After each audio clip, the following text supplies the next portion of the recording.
किरदार में हमारी हेल्प कर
नमस्कार सर।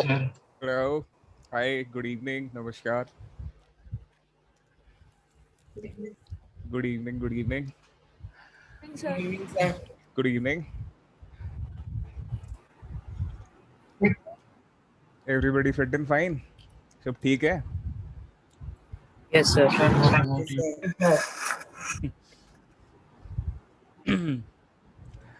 अच्छा, तो लास्ट क्लास में कहाँ थे हम?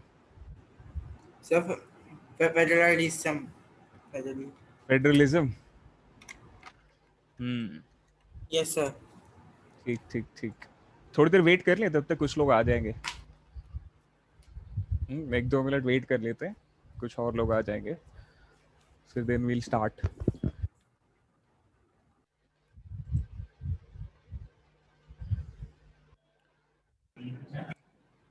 अभी काफी लोग आ ही रहे हैं, ऑन द वे हैं ना। कुछ होते हैं, कुछ लोग, there certain people who are perennial late comers, है ना, होता है ना। Yes sir. जैसे पता है क्या, एक एक एक छोटा सा किस्सा सुनाता हूँ आपको, थोड़ा स्टोरी सुनाता हूँ। दुर्योधन पता है ना आप लोगों को? कौन था दुर्योधन? कौन था दुर्योधन? ना सर, महाभारत में था सर अर्जुन वो वाला। महाभारत का एक सेंट्रल कैरेक्टर है, सर ठीक अर्जुन है? का भाई शायद, हाँ, अर्जुन का cousin brother. Cousin brother and sir कौन? दुर्योधन। तो बड़ा इंटरेस्टिंग कैरेक्टर है, बिकॉज काफी लोग महाभारत के पूरे इंसिडेंट को जो है वो एट्रीब्यूट करते हैं किससे?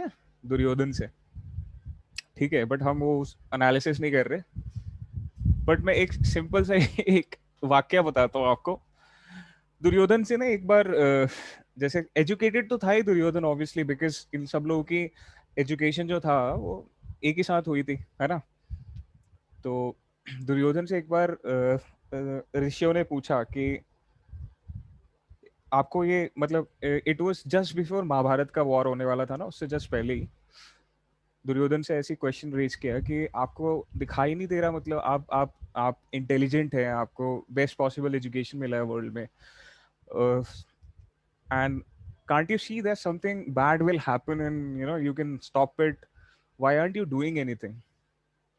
ठीक है, कि a war or a disaster is about to happen. Everyone knows it will be a disaster because brothers are fighting against brothers, so either way somebody would be killed, and it would be a loss to the family only. So disaster होने वाला है, तो आपको क्या समझ नहीं आ रहा है, मतलब कि गलत होने वाला है, तो मैं उसको कुछ एक्शन लूँ, I should do something about it. तो दुर्योधन ने पता है क्या जवाब दिया? बोला कि मुझे सच अच्छे और बुरे सबका नॉलेज है, बट मेरी नियति ही बुरी है। ये बड़ा इंटरेस्टिंग एक स्टेटमेंट है अपने आप में। नियति पता है आप लोगों को क्या होती है? नियति इट्स लाइक नेचर बोल सकते हो आप। नेचर। Nature, yes. सर जो महाभारत आया था पुराना वाला, इसमें हाँ। बहुत हाईलाइट करके दिया था ये स्टेटमेंट। अच्छा, तो ये फैक्ट बात है। तो दुर्योधन ने जब ये बात बोली थी ना कि मेरी नियति ही ऐसी है तो मैं क्या करूं, so it's a fact. So how does that relates to people coming late to class? बताओ। सर उनका नेचर ही है। सर उनकी नियति ऐसी है। कुछ लोग ना जानबूझ के लेट नहीं आते, कुछ लोग होते ही लेट है। ठीक है, कुछ लोग ट्राई नहीं करते कि लेट होने का ना, they get late usually because nature ही ऐसा है उनका। सर उनकी किस्मत ही ऐसी है। नहीं, किस्मत कुछ नहीं होती बाबा। किस्मत, see when you are not doing anything, when you are not taking action ना, तब लोग क्या करते हैं, किस्मत किस्मत की बात करते हैं। When you are doing something and when you are actively doing it, तो किस्मत doesn't matter, you know, it's your actions which matters. वो है ना, गीता में भी तो कहा है कि जो भगवान भी उसी की हेल्प करता है ना जो अपनी हेल्प खुद करता है। So the first thing is you have to actively, you know, take decisions and actively take actions. So yes, किस्मत विस्मत तो, डेस्टिनी वेस्टिनी भी तभी वर्क करती है when you work. ठीक है? So see, I have no hard feeling against people who come late to the class, but it's just that because of you people, the rest of the people are waiting. So you have to have the responsibility, you know, at least वो responsibility आप लोगों को लेना पड़ेगा. So please try to come on time from next time.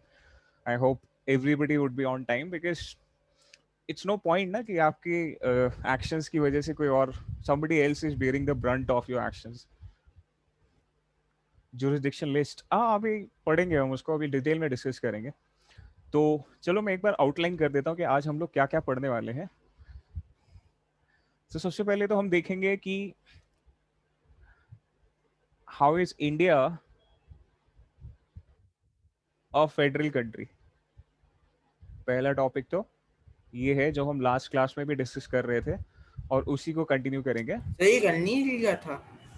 नहीं, ये नहीं complete हुआ यार, अब ये तो शुरुआत हुई थी कहानी की। वो तो मैंने बहुत ब्रीफ एक इंट्रो दिया था मैंने आप लोगों को। इसके बाद हम देखेंगे वर्किंग ऑफ फेडरलिज्म। सही टॉपिक स्टार्ट करेंगे। हाँ, ये टॉपिक आज हम पढ़ेंगे, working of federalism in India. See, we'll try to finish the chapter today. So, second topic would be working of federalism in India. इसमें 3 छोटे सब टॉपिक्स हैं और last but not the least is decentralization. Decentralization पे जाके क्या हो जाएगा, कहानी हमारी एंड हो जाएगी, चैप्टर वुड बी एंडिंग। तो सबसे पहले स्टार्ट करते हैं India as a federal country. India एक फेडरल कंट्री क्यों है, तो इसका ब्रीफ इंट्रोडक्शन या ब्रीफ सॉर्ट ऑफ डिस्क्रिप्शन मैंने लास्ट क्लास में भी दिया था आप लोगों को। आई होप आप लोगों को याद होगा। India as a federation. तो सबसे पहली चीज मैंने पूछी थी कि एक फेडरल कंट्री के लिए क्या क्वालिफिकेशंस होते हैं। सो किसी ने बोला था पहला क्वालिफिकेशन क्या होता है, देयर आर 2 लेवल्स, है ना, मोर देन 1 लेवल होना चाहिए एंड दोनों लेवल के अपने अपने जुरिस्डिक्शंस होने चाहिए। ये बड़ा इंटरेस्टिंग वर्ड है अपने आप में, separate jurisdictions, same people but with separate jurisdictions. Jurisdiction का मतलब होता है area of exercise of legal power, जहां तक मैं लीगली अपनी पावर्स को एक्सरसाइज कर सकता हूं, उस एरिया को क्या बोलते हैं, it is defined as jurisdiction. आपको पता है इंडिया में 2 लेवल्स हैं ना, सेंटर एंड स्टेट। तो सेंटर और स्टेट्स की क्या है, अपने अपने जुरिस्डिक्शंस वेल डिफाइंड है। इन जुरिस्डिक्शंस को हमने क्या किया है, डिफाइन किया है in form of lists. List basically है, it is a list which contains subjects upon which a level can legislate. हम यहाँ मोस्टली लेजिस्लेचर की बात करेंगे। एग्जीक्यूटिव और जुडिशरी भी डिवाइडेड है वैसे तो, ठीक है, बट यहाँ पे हम सिर्फ लेजिस्लेचर की बात करेंगे। सर, हाँ तो आपने क्या लिखा? Are of area of legal exercise of legal power. ठीक है, लिस्ट क्या है? List are basically list only जिसमें सब्जेक्ट्स हैं जिसके ऊपर क्या कर सकता है, कोई भी लेवल लेजिस्लेट कर सकता है। अब इन लिस्ट को जरा समझते हैं हम लोग। मैंने लास्ट क्लास में भी आप लोगों को मेंशन किया था इन लिस्ट के बारे में। There are 3 kinds of list.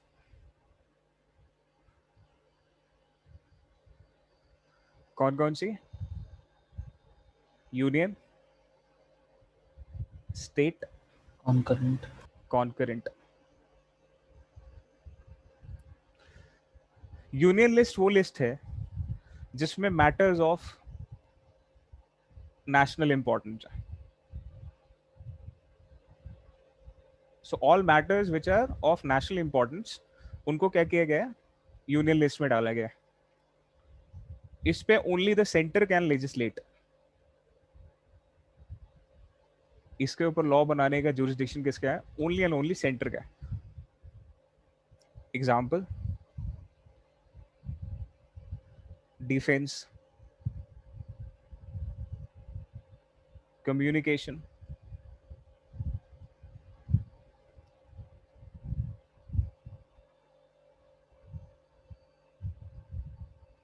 Currency, banking, ये सब क्या है? These are all union list, subjects of union list. मैंने बताया था आपको 97 सब्जेक्ट्स हैं इसमें। ठीक है, 97 सब्जेक्ट्स हैं जिसमें 2-3 सब्जेक्ट्स मैंने आपको बताया कि डिफेंस, कम्युनिकेशन, करेंसी, बैंकिंग, ये सब किस में आता है? यूनियन लिस्ट में आता है। ठीक है, समझ में आया यूनियन लिस्ट? क्योंकि they are matters of national importance, so ये रिस्पॉन्सिबिलिटी किसको दी गई है? सेंटर को दी गई है। तो स्टेट लिस्ट में क्या आता होगा फिर? सर स्टेट का हेल्थ वगैरह। या mostly matters of regional importance या स्टेट इंपॉर्टेंस। इस पे कौन बनाता होगा? लॉज कौन बनाएगा इस पे? Only the state government. State Yes. Government. The state government has the power to legislate upon these subjects. कुछ एग्जाम्पल दे देता हूं मैं आपको। Police, agriculture, trade, commerce, etcetera. ये कुछ सब्जेक्ट्स हैं जो क्या हैं? These are part of state list. Total अगर हम सब्जेक्ट्स की बात करें तो 66 सब्जेक्ट्स हैं स्टेट लिस्ट में। इसके बाद आता है थर्ड, जो बड़ा ही इंटरेस्टिंग है, कॉन्करेंट लिस्ट। कॉन्करेंट लिस्ट क्या है? जिसमें ऐसे मैटर्स आते हैं, मैटर्स ऑफ कॉमन इंटरेस्ट।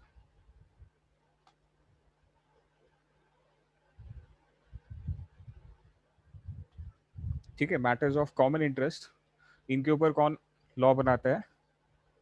इसके ऊपर both the centre and state. But अगर बाई चांस दोनों की लॉ में कॉन्फ्लिक्ट होता है तो किसका लॉ प्रिवेल होता है? सेंटर। यस, सेंटर का ही हुआ। Centres law would prevail. क्योंकि हमारा क्या है? होल्डिंग टुगेदर फेडरेशन है। Centre is more powerful than the state. ठीक है, कॉन्करेंट लिस्ट में अगर एग्जांपल दूं तो मैरिज, एजुकेशन। हाँ, मैरिज, एजुकेशन, अडॉप्शन, फॉरेस्ट, ये सारे। इसमें अगर टोटल सब्जेक्ट्स की बात करें तो देयर आर 47 सब्जेक्ट्स। ठीक है, नंबर्स आर नॉट इम्पॉर्टेंट, आपको बस मैंने बता दिया एक रफ आइडिया के लिए, but numbers are not important. Coming together federation में, हाँ, कमिंग टुगेदर फेडरेशन में कॉन्करेंट लिस्ट में किसका लॉ प्रिवेल करेगा? कॉन्करेंट लिस्ट में किसका लॉ टू प्रिवेल करेगा? बड़ा अच्छा क्वेश्चन पूछा आपने। तो जो यूएस का कॉन्स्टिट्यूशन है बड़ा ही छोटा है, it's a very small constitution. उसमें क्या है? ओनली यूनियन की पावर डिफाइंड है, बाकी जितनी पावर्स हैं वो सब क्या है? Rest everything is with state. उसमें कोई कॉन्करेंट लिस्ट नहीं होता। उसमें यूनियन की पावर्स डिसाइड वो डिफाइंड होती है, वेल डिफाइंड होती है, बाकी सब कुछ क्या होता है स्टेट को हैंड ओवर कर दिया जाता है. So the state is more powerful in case of United states of America, but in India's sir case हाँ. सर सुप्रीम कोर्ट और कहाँ पर यूनियन में? सुप्रीम कोर्ट हमारे यहाँ जुडिशरी इंटीग्रेटेड है. मैंने इसलिए आपको एग्जीक्यूटिव और जुडिशरी की बात नहीं करी, क्योंकि एग्जीक्यूटिव हमारे यहाँ क्या है, अलग अलग है, ठीक है, मतलब सेंटर की अलग है, स्टेट की अलग है, बट सेंटर की एग्जीक्यूटिव स्टेट के अंडर काम करते हैं. और जुडिशरी हमारे यहाँ इंटीग्रेटेड है.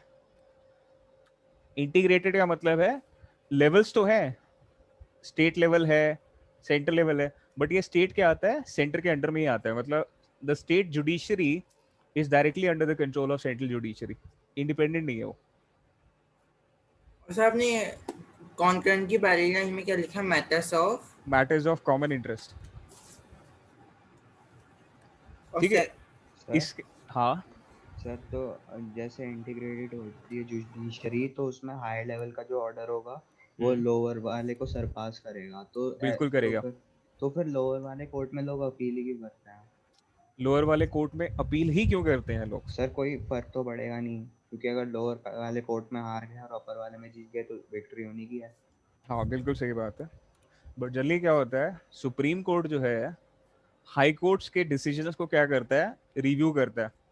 रिव्यू करता है मतलब, और उसको कॉन्फिडेंस में लेता है. कॉन्फिडेंस में मतलब high court is also a court of record, supreme court is also a court of record. इसका मतलब ये है हाई कोर्ट में जो भी रिकॉर्ड्स वगैरह, मतलब एवरीथिंग, जो भी केसेस होते हैं ना, उनका रिकॉर्ड मेंटेन किया जाता है. सो हाई कोर्ट में जो भी रिकॉर्ड मेंटेन किया जाता है, it is admissible in Supreme Court. So ऐसा नहीं कि सुप्रीम कोर्ट हाई कोर्ट को अथॉरिटी को रिकॉग्नाइज ही नहीं करता. बिल्कुल सुप्रीम कोर्ट हाई कोर्ट की अथॉरिटी को रिकॉग्नाइज करता है. ये क्या होता है, सिर्फ ये क्या है, आपके पास क्या है, एक सॉर्ट ऑफ क्या बोलते हैं उसको यार, मेरे को वर्ड ध्यान नहीं आ रहा.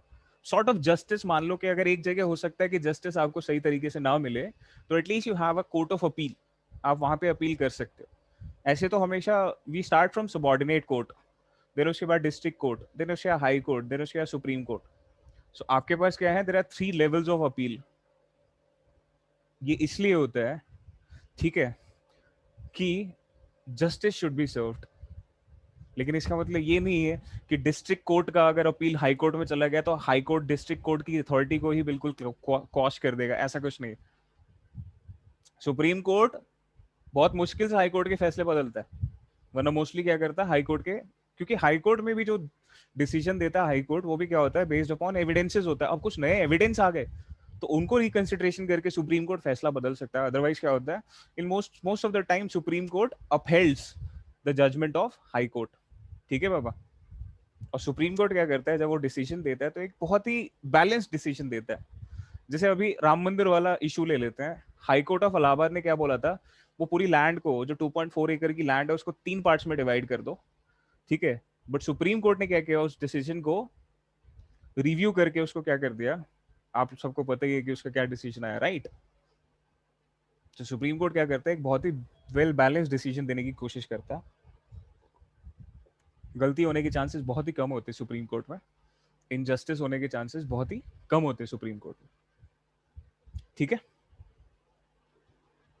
सर ऐसे भी कोई लिस्ट, मतलब सेट ऑफ लिस्ट है जो किसी में भी लाई नहीं करती? हाँ गुड. अब ये जो कॉन्स्टिट्यूशन बना है, ये हमारा 1949 का कॉन्स्टिट्यूशन है, सबको पता है ना. तो हमारे जो कॉन्स्टिट्यूशन मेकर्स थे, उनको पता था यार कि सोसाइटी वुड चेंज, नई नई चीजें आती रहेंगी, उसके बारे में भी हमें क्या करना पड़ेगा, लॉ बनाना पड़ेगा. अब जैसे होमोसेक्सुअलिटी ले लो, it's a new thing, right, है ना. कल को बाई चांस लेट से अगर इसके ऊपर लॉ बनता है, अब होमोसेक्सुअलिटी तो इन तीनों में कहीं भी नहीं है, क्योंकि उस टाइम पे तो बात ही नहीं होती थी होमोसेक्सुअलिटी की. इंटरनेट की बात कर लो, राइट टू प्राइवेसी की बात कर लो, ये सब कुछ नई चीजें हैं कि नहीं है ना. उस टाइम पे तो थी नहीं, किसी ने सोची नहीं थी उस टाइम पे. सो हमारे कॉन्स्टिट्यूशन मेकर्स क्या थे, दे वर विजनरी. उन्होंने क्या किया, एक ऑप्शन छोड़ दिया था जिसको बोलते हैं रेसिडुअरी या रेसिडुअल पावर्स बोलते हैं उनको. रेसिडुअल पावर्स का मतलब है anything which is not mentioned in these list. Anything outside of these list, उसको क्या कर देंगे, वो किस में आता है? It comes under residual powers. Only the centre has authority to make laws. ठीक है जी. अब आप लोग सोच रहे हो कि यार क्यों नहीं लिस्ट में, क्यों नहीं डाल दिया उसको, है ना? सर क्योंकि ये इनफिनाइट भी हो सकते हैं. नहीं, ऐसा कुछ नहीं है. जनरली इसलिए नहीं, मतलब लिस्ट में डाला जा सकता है, ऐसा नहीं कि लिस्ट में नहीं डाला जा सकता, लिस्ट में डाल सकता है सेंटर. ठीक है.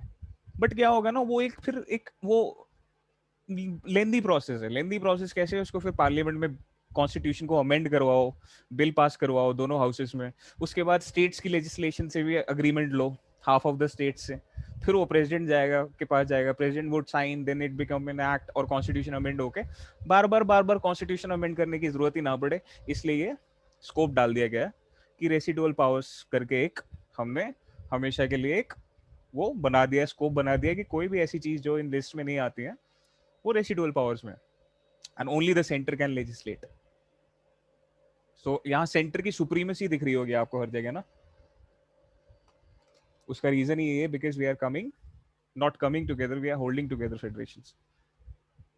ठीक है, यहाँ तक समझ में आया सबको? Yes sir. ठीक. तीसरी चीज आते हैं, मतलब सॉरी तीसरी नहीं, इसके बाद दूसरी चीज पे आते हैं कि और इंडिया कैसे एक फेडरल कंट्री है. तो हमने एक चीज पढ़ा था, अगर आपको याद हो, होल्डिंग टुगेदर वाले में, states do not have equal status, right? है ना? पढ़ा था, याद है लास्ट क्लास में? Yes, sir. हाँ.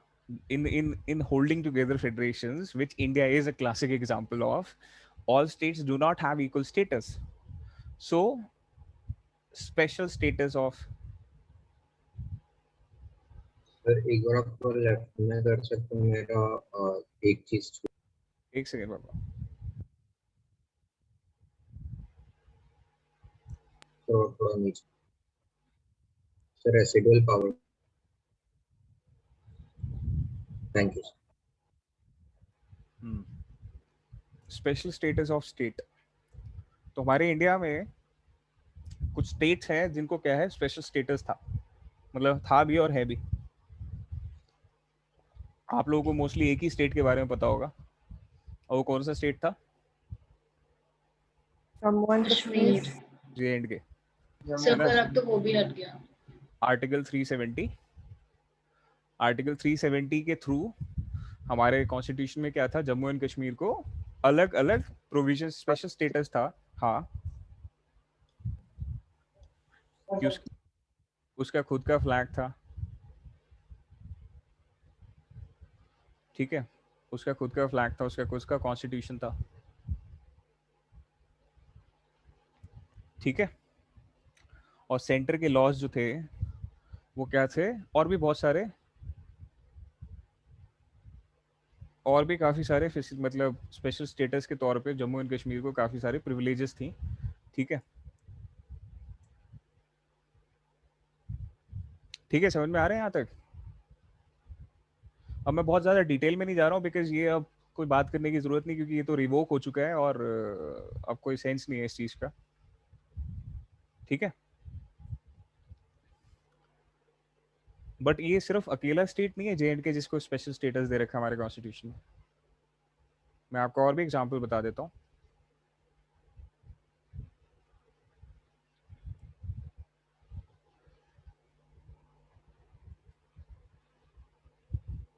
देखो, रेसिडुअल पावर्स में आप एग्जांपल्स लिख लो.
हेलो। Yes sir. हाँ बाबा, सॉरी, वो बीच में थोड़ा सा नेटवर्क का इशू हो गया था। हाँ, तो स्पेशल स्टेटस ऑफ स्टेट में हम बात कर रहे थे कि JNK को स्पेशल स्टेटस है, बट इंडिया में और भी बहुत सारे स्टेट्स हैं जिनको स्पेशल स्टेटस है। जैसे आर्टिकल 371 करके भी है, ठीक है, उसमें नागालैंड, आसाम, मणिपुर, इन स्टेट्स को क्या है, स्पेशल स्टेटस दे रखा है। स्पेशल स्टेटस मतलब कुछ प्रिविलेजेस दे रखे हैं इन स्टेट्स को ना, क्योंकि ये ट्राइबल कल्चर वाले स्टेट्स हैं। तो यहाँ पे कुछ एरियाज है जहाँ पे क्या है, उनके ट्राइबल डेवलपमेंट काउंसिल्स बना रखे हैं। बहुत ज़्यादा डिटेल में जाने की जरूरत नहीं है आपको, बेसिकली ये समझ लो कि वहाँ के जो ट्राइबल डेवलपमेंट काउंसिल है उनको क्या है, पूरा अथॉरिटी दे रखी है कि उनके जो सिविल लॉज होते हैं ना, सिविल लॉ समझते हो, मैरिज, अडॉप्शन, ये सारे जो लॉज होते हैं, उसमें centre will not interfere, centre का law would not interfere in their civil laws, ठीक है। तो उनको ये मतलब ऑटोनॉमी अगर दे। वो कुछ गलत भी कर रहे हो तो भी नहीं इंटरफेयर करेगी सेंटर? क्रिमिनल लॉ सबके लिए सेम है, बट सिविल लॉज हमारे यहाँ पे अलग अलग है सबके लिए, ठीक है। तो इनको ट्राइबल्स को क्या दे रखा है, क्योंकि इनका कल्चरली ये थोड़ा सा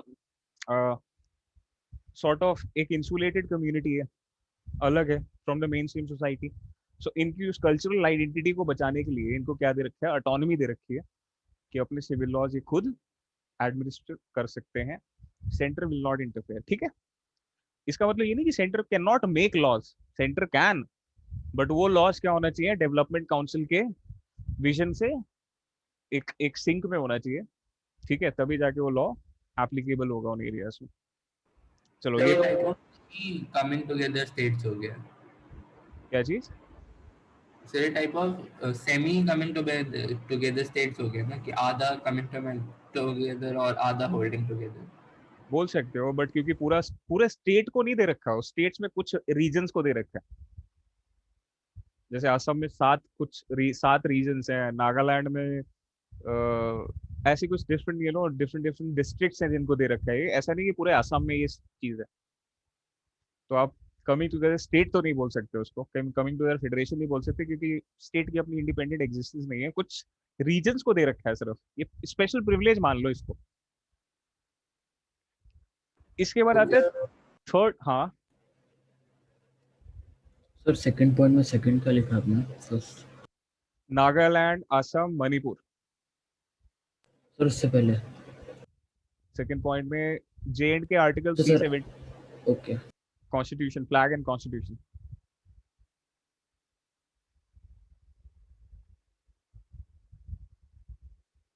चलो, एक थर्ड कैटेगरी ऑफ एरियाज है हमारे यहाँ पे, स्टेट्स के अलावा एक और एडमिनिस्ट्रेटिव डिवीजन है हमारे यहाँ पे, जिसको बोलते हैं union territories. Union territories. Guys एक सेकंड में आप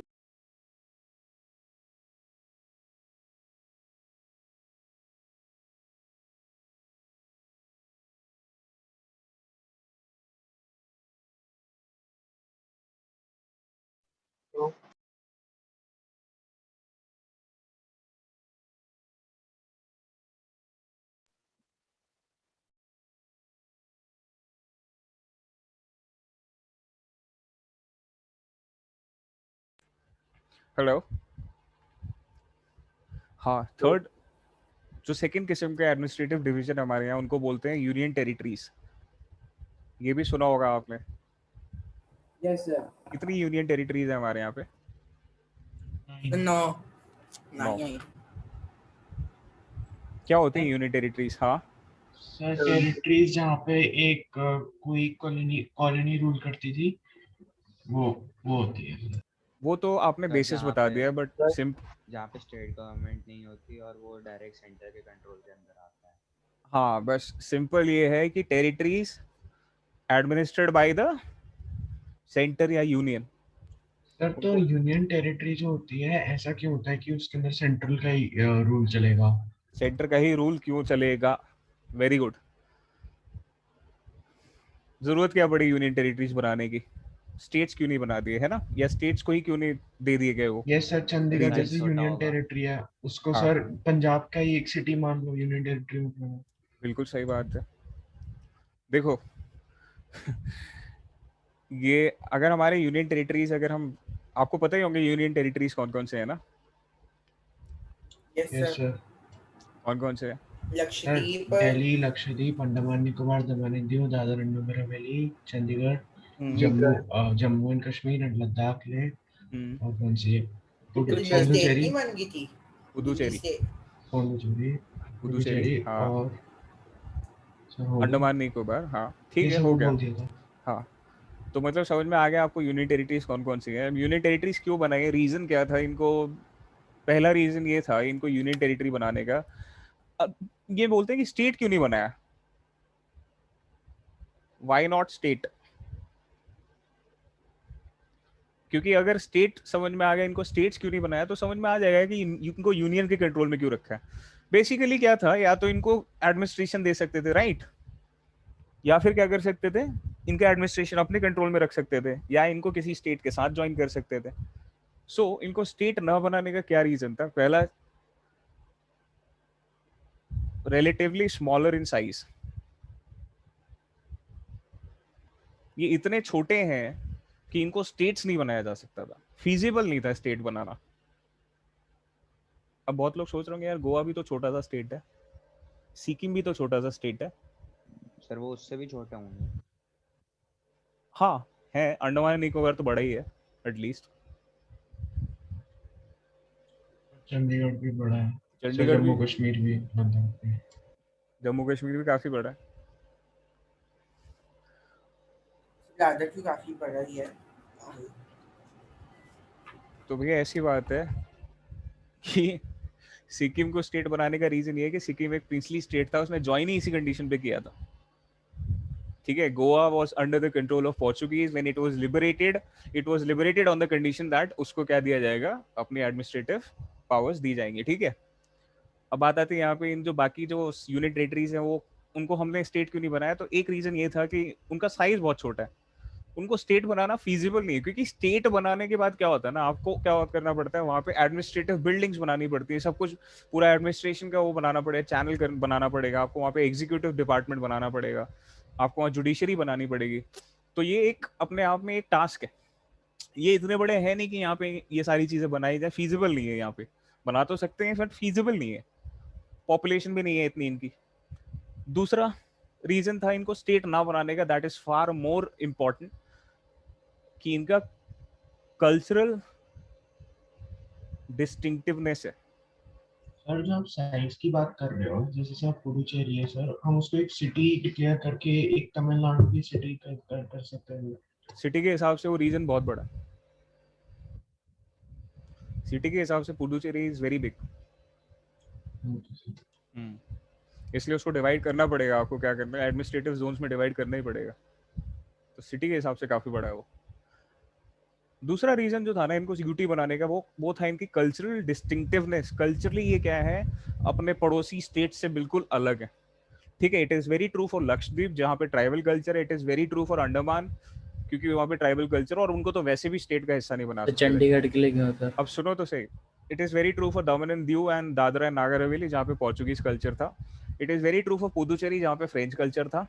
ठीक है, अब बात आती है चंडीगढ़ और दिल्ली की। जे के बनाने का आपको रीजन पता ही है, क्या रीजन है जे को यूटी बनाने का?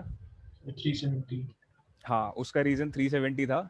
और दूसरी बात ये थी कि जे और क्या बोलते हैं लद्दाख का डेवलपमेंट नहीं हो पा रहा था एक साथ रखने पे, इसलिए उनको जब अलग किया गया तो उनको डायरेक्टली सेंटर के कंट्रोल में रख दिया गया। जे की अपनी खुद की असेंबली है बाय द वे। ठीक है, जे की यूटी होने के बाद भी अपनी खुद की असेंबली है, क्योंकि हमारे कॉन्स्टिट्यूशन में आर्टिकल 239 है जो क्या करता है, ये पावर्स देता है कि उन कुछ यूटीज में लेजिस्लेटिव असेंबली दे रखी है। जैसे पुदुचेरी की अपनी असेंबली है, दिल्ली की अपनी 70 मेंबर्स की असेंबली है। ठीक है, ऐसे ही क्या है अपना जम्मू एंड कश्मीर की खुद की लेजिस्लेटिव असेंबली, लद्दाख की नहीं है। Ladakh is directly controlled by the centre. तो कल्चरल डिस्टिंक्टिवनेस, हाँ, चंडीगढ़ और दिल्ली की बात आती है तो दिल्ली को तो इसलिए बनाया गया यूनियन टेरिटरी क्योंकि भाई साहब वो कैपिटल था। ठीक है, कैपिटल होने की वजह से, because it was a national capital, इसलिए उसको क्या करा गया, सेंटर के कंट्रोल में रखा गया। बिकॉज सी व्हेन यू, अगर हम दिल्ली को स्टेट बना देते हैं फॉर एग्जांपल, तो क्या हो जाएगा, स्टेट बनाने के बाद आपको पूरी पावर्स देनी पड़ेंगी जो बाकी स्टेट्स को दे रखी हैं, वो आपको दिल्ली को भी देनी पड़ेगी। दैट मीन्स पुलिस देनी पड़ेगी उनको, ठीक है। उसके बाद लैंड देना पड़ेगा उनको, सब कुछ। तो कल को केजरीवाल अंकल चाहे तो ऑफिसेस खाली करवा सकते हैं, ठीक है। इसलिए दिल्ली को क्या किया गया, कभी भी स्टेट नहीं बनाया जाएगा। तो कोई फिर भी दिल्ली पार्टी, में सीएम की वजह से प्रेजेंट रूल ही चलता था। दिल्ली में सीएम इसलिए रखा गया है क्योंकि एक एडमिनिस्ट्रेटिव पर्पज से, कि दिल्ली काफी बड़ा है देखा जाए तो, ठीक है। पॉपुलेशन है, दूसरी बात एरिया वाइज पॉपुलेशन बहुत ज्यादा है। तो उसकी एडमिनिस्ट्रेशन के लिए क्या किया गया दिल्ली में, उसको लेजिस्लेटिव असेंबली दे दी गई थी। और काफी डिमांड कर रहा था दिल्ली यार स्टेटहुड की। तो एक तरीके से सॉर्ट ऑफ ये बैलेंस बना दिया गया है कि हाँ लो ठीक है तुम लेजिस्लेचर ले लो, बाकी एग्जीक्यूटिव और जुडिशरी, तो जुडिशरी भी दे दी गई है, हाई कोर्ट है उनका, डिस्ट्रिक्ट कोर्ट है। बट जो एग्जीक्यूटिव जो है वो क्या है, it is under the control of centre only. So Delhi police जो है that is under the control of center. Yes, it is under the control of center. Sir फिर जम्मू कश्मीर में सीएम है या फिर सेंट्रल का ही वो रूल है? जम्मू कश्मीर में सीएम है और लद्दाख में सर सेंट्रल गवर्नमेंट है। हाँ, लद्दाख में गवर्नर है, लेफ्टिनेंट गवर्नर। चंडीगढ़ में, चंडीगढ़ में एलटी है, lieutenant governor, LG lieutenant governor. हाँ, चंडीगढ़ को क्यों नहीं बनाया गया, या चंडीगढ़ को किसी स्टेट में क्यों नहीं, वहाँ तो कोई कल्चर नहीं है ऐसा डिफरेंट। तो ऐसा है कि Chandigarh is a mix of both Punjabi and Hindi culture, ठीक है। जब हरियाणा को अलग किया गया था फ्रॉम पंजाब इन 1966, तब पंजाब वाले भाई साहब डिमांड कर रहे थे पूरी की पूरी चंडीगढ़ हमें दे दो।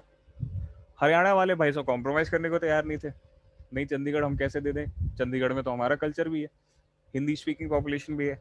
तो इसलिए क्या किया गया, दोनों के बैलेंस करने के लिए उसको क्या एक कॉमन कैपिटल बना दिया गया, और उसको किसी को दिया ही नहीं गया, उसको डायरेक्टली सेंटर के कंट्रोल में रख दिया गया। सर टुकड़े क्यों नहीं कर दिए थे चंडीगढ़ के, लाइक आधा पंजाब ले जाता है हरियाणा। वही बात है ना, फिर टुकड़े करके फिर आपको दो चीजें बनानी पड़ेंगी, हर ऑफिस के दो वो बनाने पड़ेंगे आपके। क्या मतलब, चंडीगढ़ इतना बड़ा भी नहीं है कि वहाँ पे हर चीज दो दो। नहीं सर, मैं कहने का मतलब लाइक आधा हिस्सा पंजाब में, मतलब पंजाब भी उसका ध्यान रखे, और आधा हिस्सा हरियाणा में। हाँ, तो बात तो वही है ना, फिर अगर अलग चंडीगढ़ के दो हिस्से करके दो कैपिटल बनाओगे तो दो कैपिटल में एडमिनिस्ट्रेटिव बिल्डिंग्स भी तो बनानी पड़ेंगी आपको। नहीं माइग्रेशन भी तो होता है लोगों का। अरे बहुत टास्क होता है कैपिटल बनाने में, कैपिटल बनाना आसान नहीं होता, स्टेट बनाना आसान नहीं होता। स्टेट बड़ा मुश्किल से सेंटर अग्री करता है स्टेट बनाने के लिए, क्योंकि स्टेट बनाने के बाद क्या होता है, कैपिटल बनाने के बाद पूरा एडमिनिस्ट्रेशन वहाँ पे सेटअप करना, ये अपने आप में बहुत बड़ा चैलेंज होता है। चलो, यूनियन टेरिटरी समझ में आ गया आपको? Yes sir.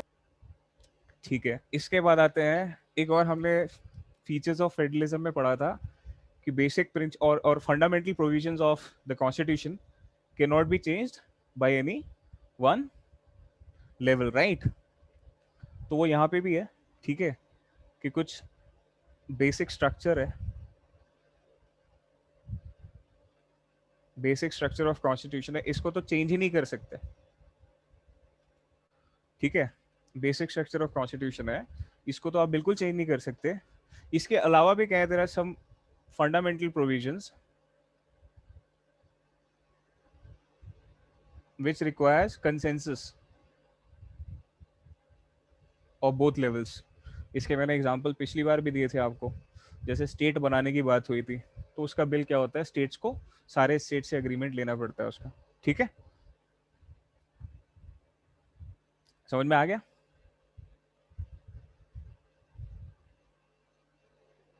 Yes sir. And last but not the least is features of federal, या India as a federal country. बात कंप्लीट ही नहीं हो सकती अगर हम जुडिशरी की बात नहीं करेंगे। तो हमारे इंडिया में क्या है, our Indian judiciary is the custodian बोल दो, गार्डियन बोल दो ऑफ द कॉन्स्टिट्यूशन। जैसे दुनिया में ना दो तरीके की कंट्रीज होती हैं, फेडरल भी दो तरीके की होती, फेडरल भी नहीं, दो तरीके की कंट्रीज होती हैं। एक पार्लियामेंट की सुप्रीमेसी होती है जहाँ पे पार्लियामेंट सबसे स्ट्रांग होता है, एक जहाँ पे जुडिशियल सुप्रीमेसी होती है जहाँ जुडिशरी सबसे स्ट्रांग होती है। अगर आप पार्लियामेंट सुप्रीमेसी की बात करो तो यूके इसका क्लासिक एग्जांपल है। अगर आप जुडिशियल सुप्रीमेसी की बात करो तो यूएसए हो गया, और क्योंकि यूएसए से हमने बोरो किया है कंसेप्ट, तो India is also judicial supremacy. मतलब इसका मतलब ये होता है कि the final power rest, UK में फाइनल पावर क्या है, it is in the hands of parliament. India और यूएस में क्या है, द फाइनल इंटरप्रिटेशन या final power lies in the hands of judiciary. ठीक है, आप इंडिया में तो पता ही है ना आपको, कॉन्स्टिट्यूशन की अगर इंटरप्रिटेशन करनी होती है तो जुडिशरी करती है, और उसी को माना जाएगा लास्ट इंटरप्रिटेशन। यहाँ तक तो समझ में आता है ना। अब यूके में क्या अलग है, यूके में बड़ा इंटरेस्टिंग है भाई। यूके में बेसिकली वहां के पार्लियामेंट कोई भी लॉ पास कर दे, जुडिशरी उसको खारिज नहीं कर सकती, उसको नल एंड वॉइड डिक्लेयर नहीं कर सकती, ऑन द बेसिस ऑफ कि यार ये तो लॉ में गलत है, यार ये लॉ गलत है। ठीक है, जैसे फॉर एग्जाम्पल जैसे किसका एग्जाम्पल है, चलो अभिराज फॉर एग्जाम्पल, आप यूके के सिटीजन हो, ठीक है,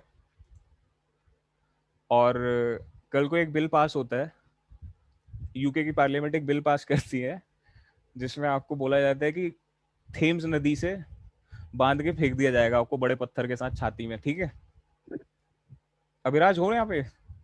यस सर। हाँ ठीक है, कल एक बिल पास होता है, ठीक है, House of Commons and House of Lords में, कि भैया कल दोपहर 12 बजे अविराज के पत्थर मतलब छाती में बड़ा सा पत्थर बांध के रस्सी से नीचे फेंक दिया जाएगा थेम्स नदी में।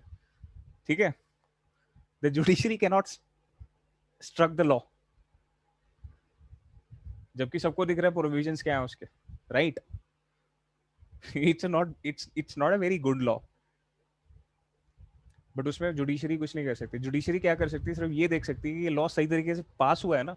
सही तरीके से पास होने का मतलब है कि प्रोसीजर फॉलो हुआ है ना, बस।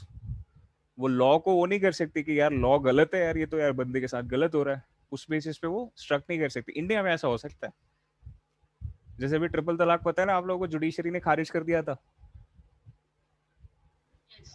है? तो इंडिया में ऐसा हो सकता है, लॉ को स्ट्रक डाउन किया जा सकता है बेस्ड ऑन द कंटेंट, क्योंकि यहाँ पे जुडिशियल सुप्रीमेसी है, बट यूके में ऐसा कुछ नहीं हो सकता।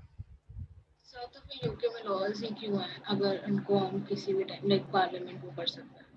बिल्कुल सही बात है, वहाँ पे पार्लियामेंट को इतनी पावर क्यों दी गई है? तो go to nationalism in Europe वाला chapter 1688, you remember, parliament seized power from the crown.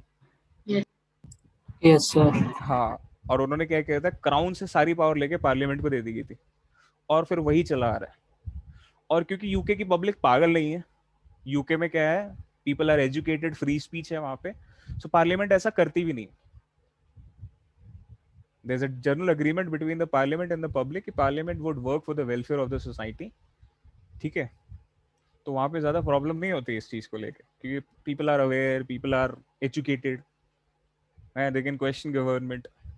तो ऐसे लॉ, मतलब ये तो मैंने एग्जांपल दिया था आपको, बहुत ही एक्सट्रीम एग्जांपल दे दिया मैंने कि अभिराज को तो मतलब हमने नदी में फेंक दिया, बट ऐसा होता नहीं, मैंने आपको सिर्फ एग्जांपल दिया। ठीक है, कि this can also happen if the parliament wants. चलो यहाँ तक अंडरस्टैंडिंग होगी सबकी, सबको समझ में आ गया यहाँ तक? Yes, Why sir. India is a federal country? तो अगर यहाँ तक सबको समझ में आ गया तो let's move on to the working of federalism. Sir एक बार वो दिखा दीजिए, 4th पॉइंट में ब्रैकेट में क्या लिखा है? 4th पॉइंट में ब्रैकेट में कंसेंसस। ओके, लैंग्वेज पॉलिसी करने वाले हैं अब हम पढ़ेंगे कि इंडिया या इंडिया में फेडरलिज्म वर्क कैसे कर रहे हैं, प्रैक्टिस कैसे होता है, how good the working of federalism in India is. ठीक है, तो प्रैक्टिस ऑफ फेडरलिज्म, अब इंडिया एक फेडरल कंट्री, तो ये भी तो देखना चाहिए ना, हमें क्रिटिकल एनालिसिस भी तो करना चाहिए ना यार, कि कैसा है, कैसा फेडरल कंट्री, अच्छा है बुरा है। प्रैक्टिस ऑफ फेडरलिज्म, तो सबसे पहली चीज is linguistic states.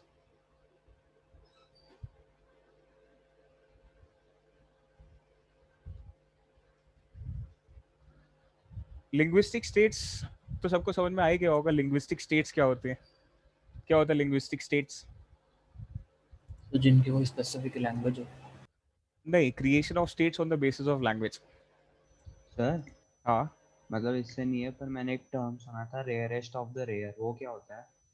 Rarest of the rare. हाँ सर, डॉक्ट्रिन कोई वो उसमें मैंने कोर्ट में सुना था, कोर्ट Ra- वाली किसी मूवी में. rarest of the rare is basically it comes down to capital punishment. कि capital punishment जो है that would always be the last resort. वो भी rarest of rare cases में. पहले क्या होता था ना, पहले तो फांसी दे देते थे बड़े आराम से, people used to be hanged on the whims and fancies of the government or the state. But क्या हुआ है, क्योंकि एक डेमोक्रेसी में ये चीज अच्छी नहीं लगती है. डेमोक्रेसी में क्या होता है, ह्यूमन लाइफ की वैल्यू है. Because democracy का पूरा concept is based upon power with the people. So when you say power with the people, that means you have to recognize, you have to value human life. It's not like the previous days of monarchy when monarch had problem with anybody, so he used to send that person to jail or that person could be hanged. as अब नहीं हो सकता ऐसा, क्योंकि अब क्या है, proper law follow होता है. You have procedures, you have law, you have courts, you have judiciary. ठीक है. अब but it in any case कहीं ऐसा होता है, कोई केस ऐसा होता है कि यार जहाँ पे ना the person has shown utmost disregard of human values, utmost. ठीक है. ऐसे इंसान को लाइफ जीने का कोई हक नहीं है, बिकॉज उसने टोटल डिसरिगार्ड कर दिया ह्यूमन वैल्यूज को. And if that person is not ready to live as a human being, valuing the basic essence of or the basic values of human being, then उसको जरूरत नहीं है जिंदगी जीने की. ठीक है. बट वो बहुत रेयरेस्ट ऑफ रेयर होता है. ठीक है. सर तो कैपिटल पनिशमेंट का मतलब क्या है?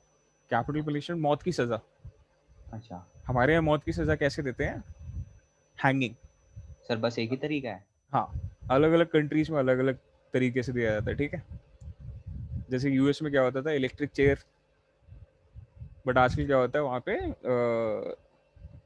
इंजेक्शन दे के मारते हैं बंदे को. ठीक है. अगर आप अरब कंट्रीज में जाओगे तो वहाँ पे बिहेडिंग होती है. ठीक है. If you go to Russia, वहाँ पे क्या होता है, फायरिंग स्क्वाड के थ्रू शूट करवा देते हैं. So different countries have different ways of giving capital punishment. In India hanging is the preferred form. अब आते हैं लिंग्विस्टिक स्टेट्स. तो अगर आप अपने राइट में मैप देखोगे तो यू विल फाइंड कि कुछ कुछ इंडिया सा दिख रहा है, कुछ कुछ वेस्ट पाकिस्तान, कुछ कुछ दूसरा ईस्ट पाकिस्तान दिख रहा है. बट इंडिया के अंदर कुछ समझ ही नहीं आ रहा है कहाँ पे क्या है, कहाँ पे क्या है ना. लेकिन इंटरप्रेट करना बड़ा मुश्किल है कि कहाँ पे कौन सी बाउंड्री शुरू हो रही है और कहाँ पे कौन सी खत्म हो रही है. एक्सटर्नल बाउंड्री फिर भी समझ आ जाएगी आप लोगों को, लेकिन इंटरनल बाउंड्री समझ नहीं आ रही. तो आप जो देख रहे हो इंडिया के अंदर, जो टेरिटरीज देख रहे हो, वो दो किस्म की टेरिटरीज हैं. अगर मैं, जैसे ये यूनाइटेड प्रोविंस है, ये एक ब्रिटिश प्रोविंस है. आप ये जो हैदराबाद देख रहे हो, ये एक प्रिंसली स्टेट है. सो दो किस्म की टेरिटरीज. मैंने बताया था आपको लास्ट टाइम पे कि जो ब्रिटिश प्रोविंसेस थे वो मिले थे हमें आज़ादी के बाद. प्रिंसली स्टेट्स क्या थे, इंडिपेंडेंटली एडमिनिस्टर होते थे थ्रू किंग्स और नवाब्स. ठीक है. उन प्रिंसली स्टेट्स को पूरा का पूरा राइट था to either join Pakistan, to remain independent or to join India. But India could not afford to lose any of the princely states. ठीक है. अदरवाइज जस्ट इमेजिन, अगर आपको दिल्ली से बिहार जाना पड़ता तो आपको 5 कंट्रीज से होके जाना पड़ता. had those princely states been given independent status, पता लगा वीजा लेके जाना पड़ रहा आपको बिहार तक. Can you imagine that scenario? No, sir. Yes, sir. North, आज तो कश्मीर से कन्याकुमारी जाना बड़ा आसान है भाई. ट्रेन पकड़ो, फ्लाइट पकड़ो, पहुंच जाओ. जस्ट इमेजिन, कश्मीर से कन्याकुमारी जाते जाते आपको 20 से 25 कंट्रीज के बीच में जाना पड़ता. इमेजिन कर सकते हो ऐसा scenario? You can't imagine, because सब वो कूल होता. नहीं होता कूल। इट्स लाइक अपने ही घर में एक कमरे से दूसरे कमरे तक जाने के लिए पड़ोसी के कमरों से होके जाना पड़ रहा है मुझे। इवन द पड़ोसी would not like, even you would not like. Privacy नाम की भी तो चीज होती है, नेशनल सिक्योरिटी भी तो नाम की चीज होती है, इंटरनल मैटर्स भी तो होते हैं कुछ। क्या इंडिया इतना यूनाइट हो पाता?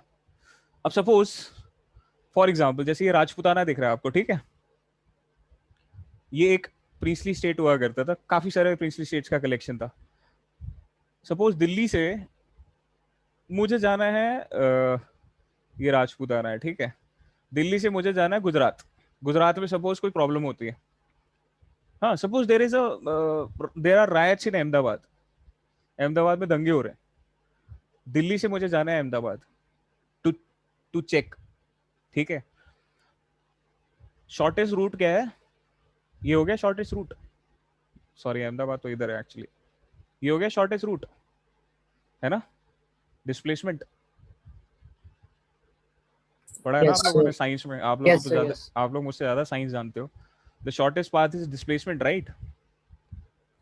Yes sir. बट अगर सपोज राजपूताना एक अलग कंट्री होती है और ये अलाउ ही नहीं करता, नहीं हम तो नहीं अलाउ करेंगे इंडियन फोर्सेस को पास करने के लिए हमारी टेरिटरी से, तो इंडिया को क्या करके जाना पड़ता? सर्कमवेंट करके जाना पड़ता।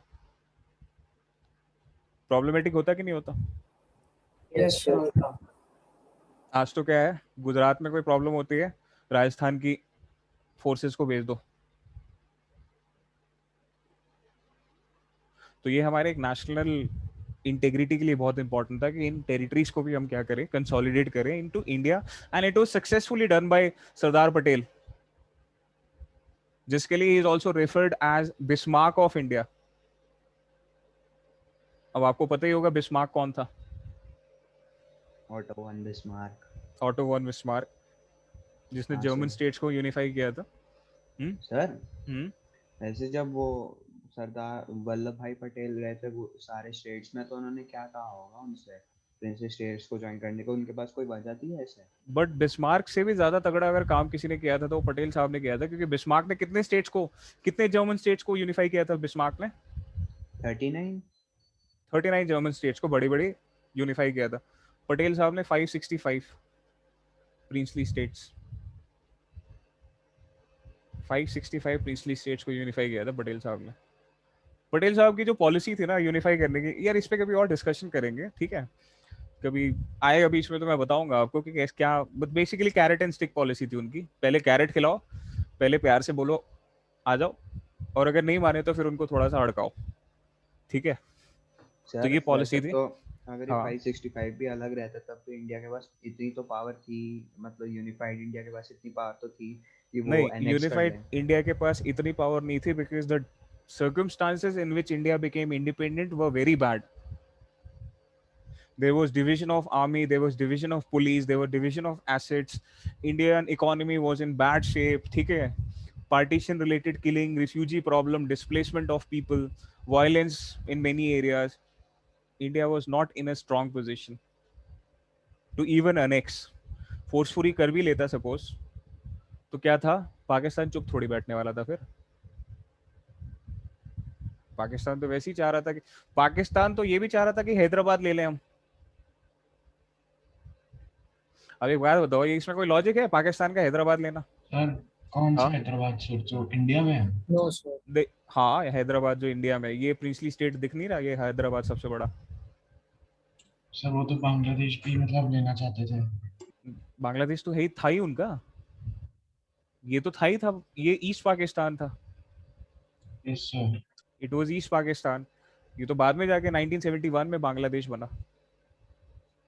बांग्लादेश लेने का भी क्या पॉइंट था? उनको इतना दूर जाना, मतलब ट्रैवल करना पड़ता, लाइक ऑल द वे। मतलब ये पार्टीशन प्लान बिल्कुल फीजिबल नहीं था। बट सर वैसे अगर हमें मतलब बांग्लादेश को अगर पाकिस्तान चाहिए, मतलब चाहिए था एक्चुअल में, तो सर हम ऐसा भी तो कर सकते हैं, लाइक जो बॉर्डर्स है वहाँ पे बांग्लादेश जितना ही एरिया दे देते और फिर बांग्लादेश इंडिया ले लेती। प्रॉब्लम ये है कि बांग्लादेश जितने एरिया से पॉपुलेशन डिस्प्लेसमेंट कैसे करोगे आप, वो अपने आप में बहुत बड़ा चैलेंज है। Yes sir.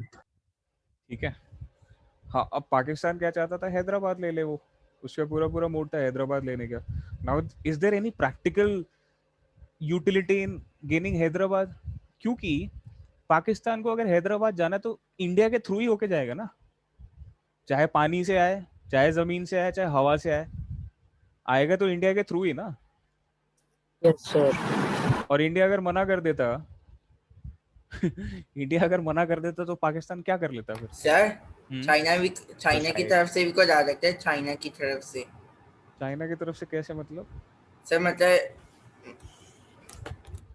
कैसे भी जाए पाकिस्तान, हैदराबाद के बीच में ये पोर्शन इंडिया है, कहीं ना कहीं से तो इंडियन टेरिटरी से ही एंटर करोगे यार। सर हैदराबाद और के बारे अगर में पूछ रहे थे। होता भी नहीं ना, वो कोई ना कोई आग लगा देते वहां पे, कुछ ना कुछ हाँ। दंगे फसाद करवाते। हाँ एग्जैक्टली, तो ये प्रॉब्लमेटिक था। एनीवेज, हमारे सरदार पटेल साहब ने क्या किया था, 565 रियासतों को, प्रिंसली स्टेट्स को मिला के पूरा का पूरा एक इंडिया कंसोलिडेट कर दिया उन्होंने, ठीक है। नाउ द पॉइंट वाज कि इनको रीऑर्गेनाइज कैसे करें, बाउंड्री रीऑर्गेनाइजेशन, इंटरनल बाउंड्री को रीऑर्गेनाइज कैसे करें। सबसे बड़ा अब चैलेंज ये था दूसरा कि भाई हम अपनी इंटरनल बाउंड्रीज को कैसे रीऑर्गेनाइज करें। सो एक लोगों ने सुझाव दिया है कि क्यों ना लैंग्वेज के बेसिस पे कर दे, ठीक है, which sounds today as a good idea, right. और है भी ऐसा ही, लैंग्वेज के बेसिस पे ही तो है स्टेट्स, उन स्टेट्स में उन्हीं वही लैंग्वेज बोली जाती है। उस टाइम पे 1947 में this idea was not feasible. क्यों नहीं फीजिबल था? सर क्योंकि तब उतनी लैंग्वेजेस नहीं थी। नहीं, लैंग्वेजेस तो तब भी बहुत थी। पार्टीशन के टाइम बहुत मूवमेंट हो गया था लोगों का। अभी अभी रिलीजन के बेसिस पे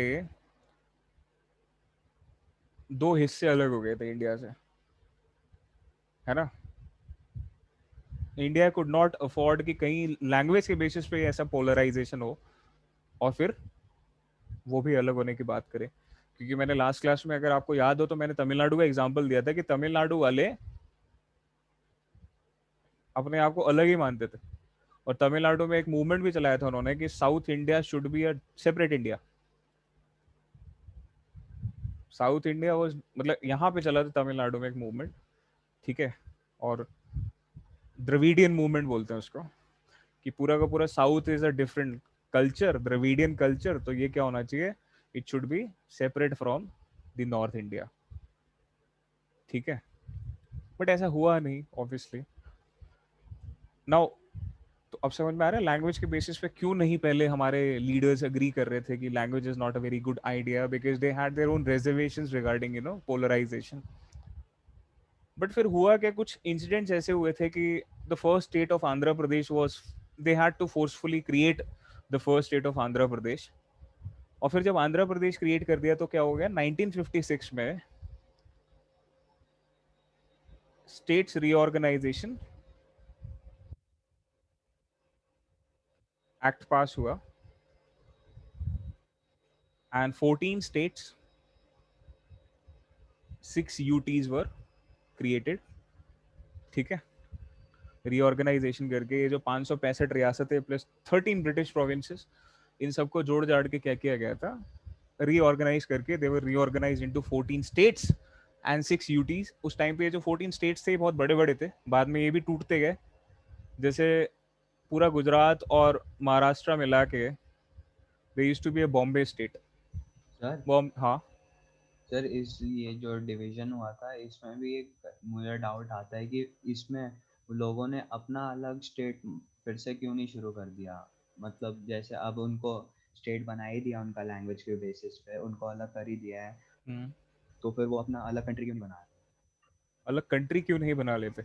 मतलब अलग ही क्यों नहीं हो जाते इंडिया से? इंडिया में अलग स्टार्टिंग से सर वो अभी भी ऐसा है कि हिंदू जो हिंदी बोलते हैं वो मेजॉरिटी में है, तो बाकी सबको प्रॉब्लम नहीं होती है। एक स्टेट भी बना दिया अलग, तो उसमें फिर वो मतलब जैसे वही हुआ सर कि दलित को सेपरेट इलेक्टोरल जैसे नहीं दिया था क्योंकि वो मेन स्ट्रीम से अलग हो जाते, फिर लैंग्वेज वाला भी तो यही केस होगा।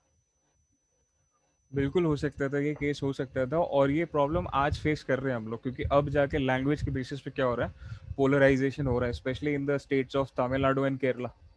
This language polarisation is taking shape. ये 2 स्टेट्स क्या हो रहे हैं, they are becoming trouble makers on the basis of language. उस टाइम पे एक्चुअली क्या हुआ था, उस टाइम पे हमारे स्टेट्स के साथ एक अग्रीमेंट सेट हो गया था, बिकॉज हमारा कॉन्स्टिट्यूशन इतना बैलेंस बनाया था हम लोगों ने कि काफी पावर्स हमने स्टेट्स को दे दी थी, so the states did not have any issues. और क्योंकि स्टेट्स भी उस टाइम पे इतने मेच्योर नहीं थे ना, उस टाइम पे स्टेट्स भी तो नए नए बने थे।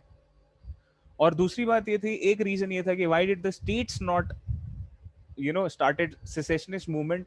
उसका रीजन ये था क्योंकि उस टाइम पे एक ही पार्टी होती थी जो पूरे इंडिया को एडमिनिस्टर करती थी, that was Indian national Congress. So state में भी उन्हीं की गवर्नमेंट होती थी, सेंटर में भी उन्हीं की गवर्नमेंट होती थी, तो कोई प्रॉब्लम ही नहीं आती थी, अच्छा चलता था। ठीक है। Yes sir. तो 14 states and 6 union territories was created. Later on और भी states बनते गए, बाउंड्रीज कुछ की चेंज होती गई, कुछ को बाइफरकेट किया गया। ठीक है, जैसे 2000 में, in the year 2000 3 new states were carved out: Jharkhand, Chhattisgarh and Uttarakhand.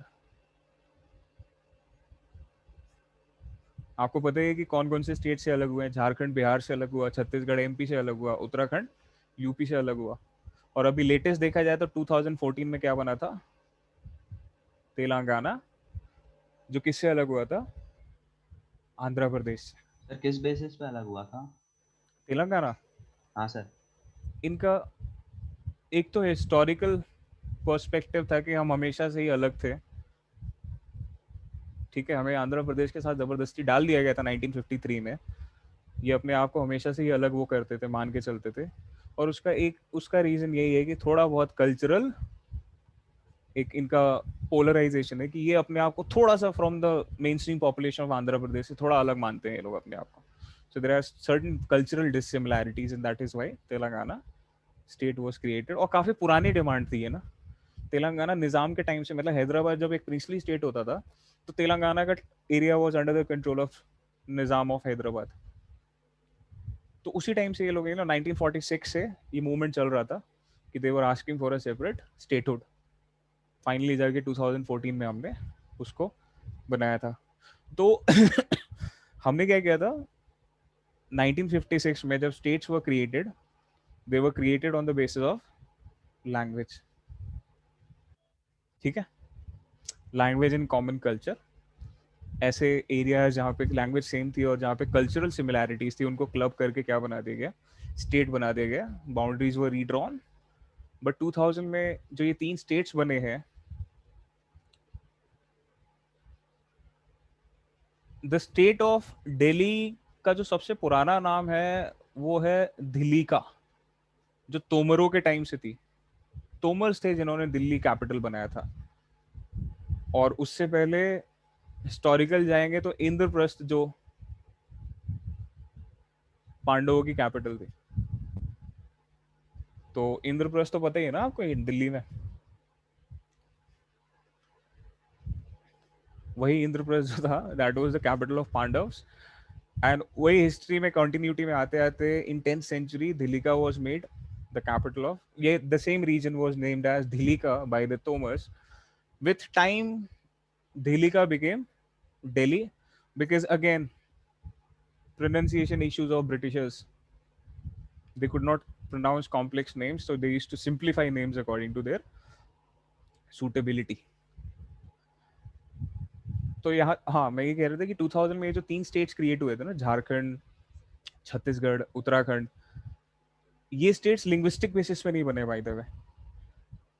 ये स्टेट्स बने किस बेसिस पे?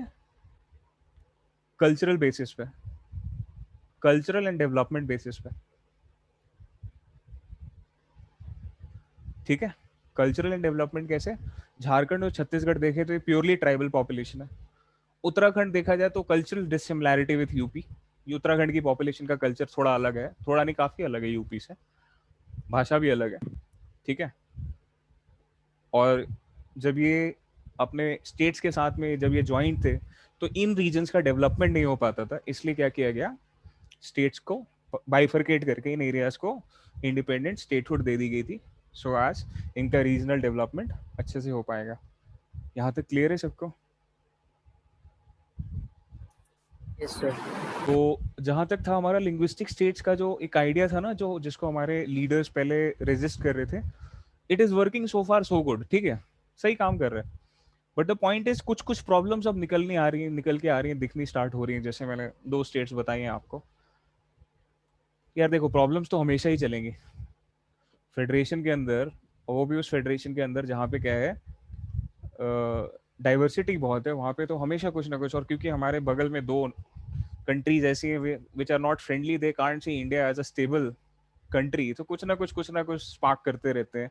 और फॉल्ट लाइंस बहुत है इंडिया में, सो कुछ ना कुछ फॉल्ट लाइन मिल ही जाता है कभी ना कभी। नेक्स्ट आता है language policy.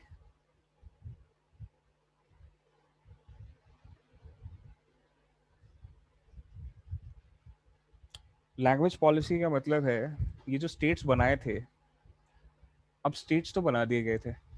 Now the question was, जब हमारा ओरिजिनल कॉन्स्टिट्यूशन बना था तो उस टाइम पे क्वेश्चन वाज कि अब लैंग्वेज कौन सी रखी जाएगी फॉर द वर्किंग ऑफ, हमारा ऑफिशियल वर्किंग के लिए। सो ऑफिशियल लैंग्वेज करके एक चीज होती है। What is official language? मातृभाषा। मातृभाषा। सर मतलब जहाँ फिर अब वो इंडिया में पढ़ी एडमिनिस्ट्रेटिव जाएगी। काम वगैरह जो भी गवर्नमेंट के होंगे वो उस लैंग्वेज में होंगे। बेसिकली हाँ, government work takes place in official language. Government के सारे काम क्या होते हैं, ऑफिशियल लैंग्वेज में होते हैं। तो जब बात आई थी हमारी ऑफिशियल लैंग्वेज चूज करने की, किस लैंग्वेज को ऑफिशियल लैंग्वेज, पहले बात आ रही थी कि नेशनल लैंग्वेज को, कौन सा लैंग्वेज हमारा नेशनल लैंग्वेज होना चाहिए, ठीक है, सिंबल ऑफ नेशनलिज्म।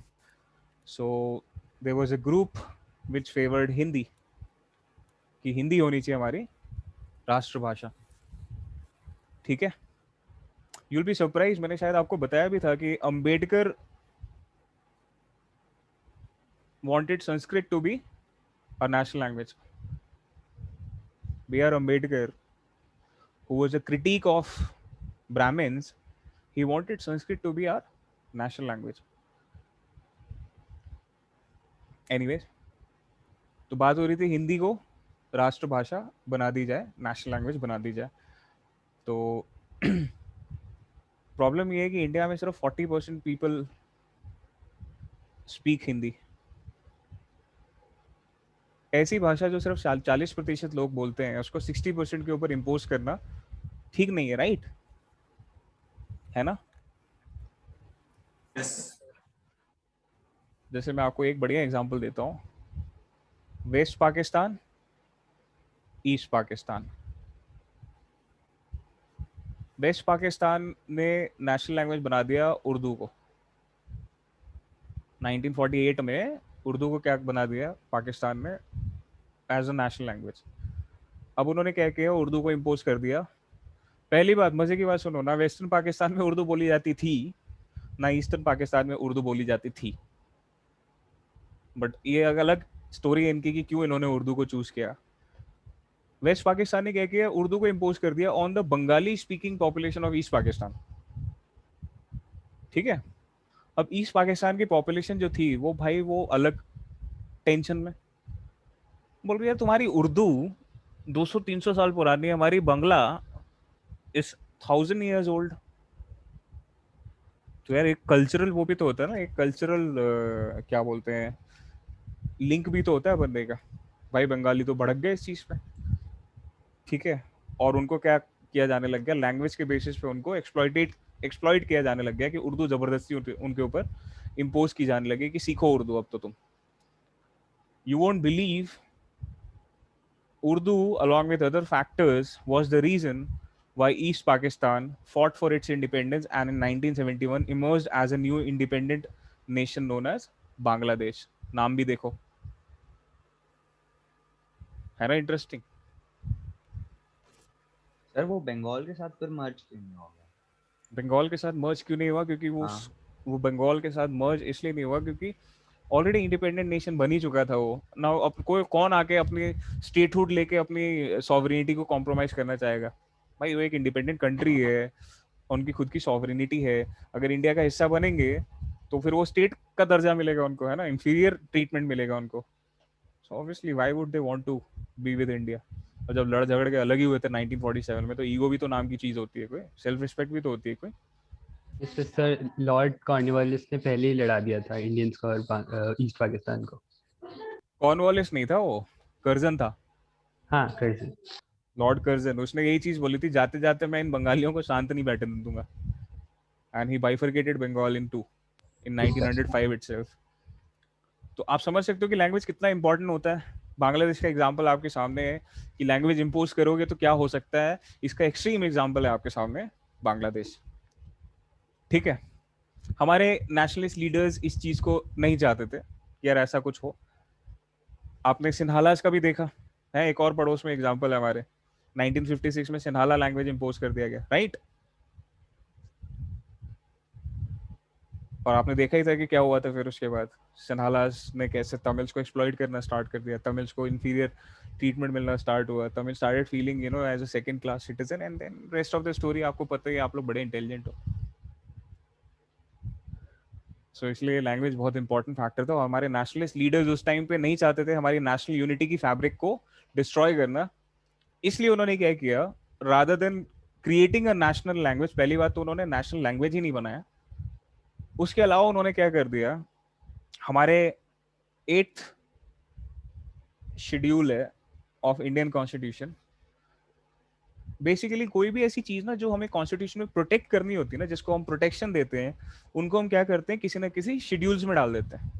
तो 8th शेड्यूल में क्या है, लैंग्वेजेस है हमारी, official languages. The official languages of India 22 in number have been protected in 8th schedule। ठीक है, इसमें हिंदी तो है ही है plus 21 others, Hindi plus 21 others sir ये शेड्यूल लैंग्वेज नहीं है? कौन सी? ये 22 लैंग्वेज, इनको शेड्यूल लैंग्वेज भी बोल सकते हो। और इस शेड्यूल में जो मेंशन है ना, एक्चुअली वो मेंशन है किस चीज का, official languages. The official languages have been protected under schedule, and that is why they are known as scheduled languages also and official language also. जैसे शेड्यूल 5 जो है उसमें कुछ कास्ट्स को प्रोटेक्शन दे रखी है, and that is why they are known as schedule caste. 6th schedule में ट्राइब्स को दे रखा है, तो शेड्यूल ट्राइब्स। ठीक है, ठीक है। yes. अच्छा, जब स्टार्टिंग में हमारा कॉन्स्टिट्यूशन बना था ना, उस टाइम पे इंग्लिश को हम क्या कर रहे थे, English was being used as a official language.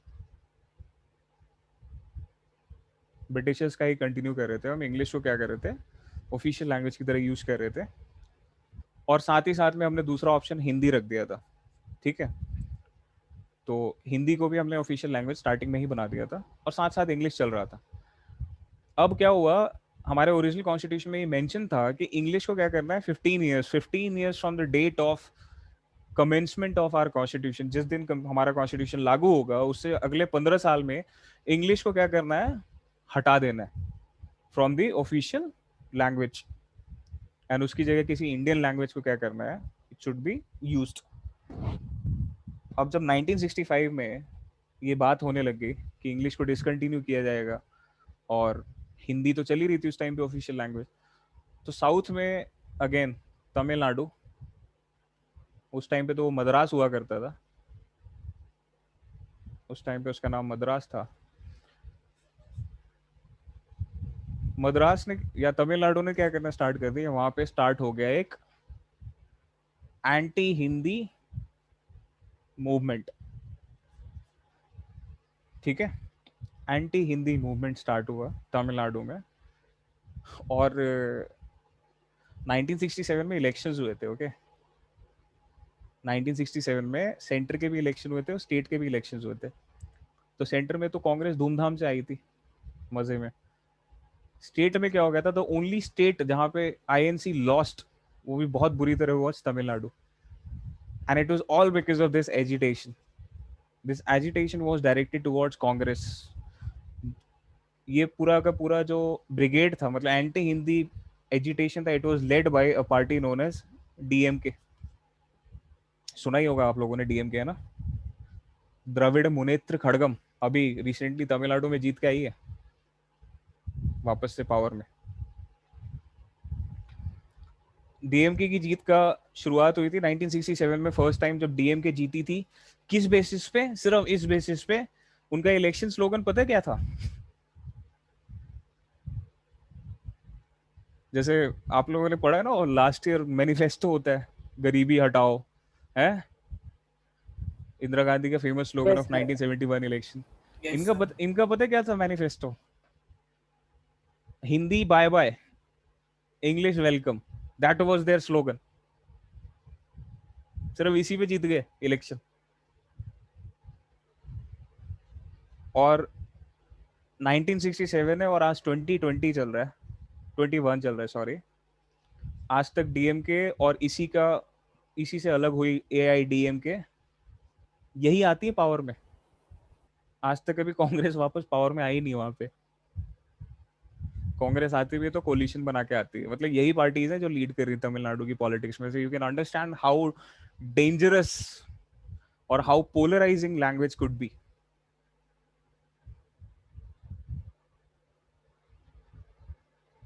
समझ में आया यहाँ तक?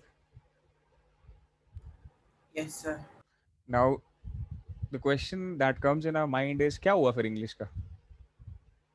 तो इंग्लिश को हमने क्या किया? इंग्लिश को एज अ वर्किंग लैंग्वेज हमने कंटिन्यू कर दिया।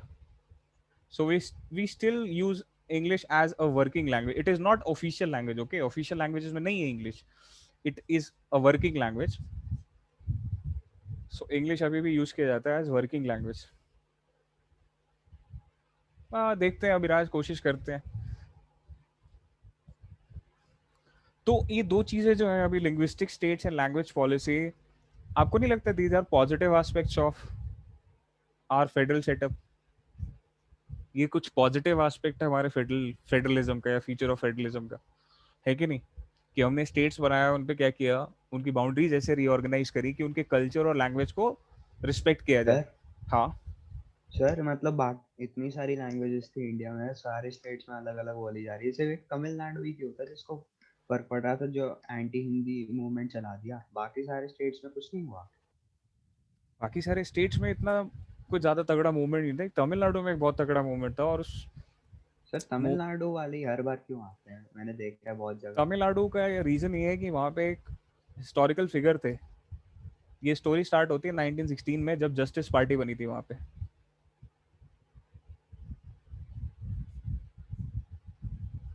ठीक है, जस्टिस पार्टी बनी थी, जिसके एक मेंबर थे जिनका नाम वी रामास्वामी नाइकर, जिनको लोग पेरियार के नाम से भी जानते हैं। Periyar is a title, Periyar is not a name. Periyar in Tamil Nadu, Tamil means respected one. E V Ramaswamy Naicker जो थे, he was a steadfast critic of Aryans. Aryans तो पता ही है आपको ना, north Indians are basically Aryans. They are not, first of all there is no Aryan Dravidian thing. ठीक है, genetics have proved the entire theory as fabricated and falsified. कोई ऐसा डिवाइड नहीं है। हाँ सर, हिटलर के टाइम पे जो नॉर्डिक आर्यंस होते थे वो अलग थे ना? आर्यंस जो है बेसिकली आर्यंस के दो ब्रांच माने जाते हैं, कि एक माइग्रेट करके ऊपर चला गया था, ठीक है, और एक माइग्रेट करके इंडिया आया था, आर्यंस का ब्रांच। आर्यंस माने प्योर। तो ब्रिटिशर्स ने क्या किया था, 18 सेंचुरी में ये थ्योरी बनाई थी उन्होंने। नहीं 19 सेंचुरी में थ्योरी बनाई थी आर्यन माइग्रेशन, कि आर्यंस केम टू इंडिया और उन्होंने क्या किया, दे टुक ओवर नॉर्थ इंडिया, और वहां पे क्या थे, जो द्रविडियन लोग थे जो कि नेटिव थे इंडिया के, उनको भगा दिया साउथ में। और बहुत गंदा सा कुछ लॉजिक था इनका ना, कि north Indians are fair skin, south Indians are black skin, तो ऐसा कुछ। हाँ, बड़ा गंदा सा इनका लॉजिक था। अब इनको आज पता चलता है कि नहीं, वो जो फीचर्स थे they are basically the temperature और वहाँ का रहन सहन के हिसाब से होता है। It's not according to the genetics. Anyway, और ये भी पता चल गया कि आर्यन थ्योरी टोटली फॉल्सिफाइड है, बिकॉज इसका कोई प्रूफ नहीं है। There is no archaeological proof of this theory. Second thing is, there is no genetic difference in a north Indian and a south Indian.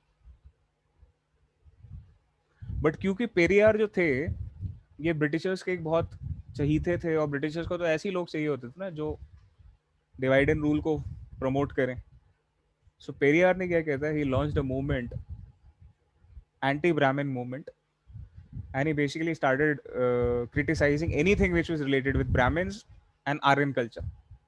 And Hindi, which comes from Sanskrit, which is related to Brahmins somehow, मतलब सबको boycott करने का. ठीक है पापा. So that is how the story starts. आगे बढ़े.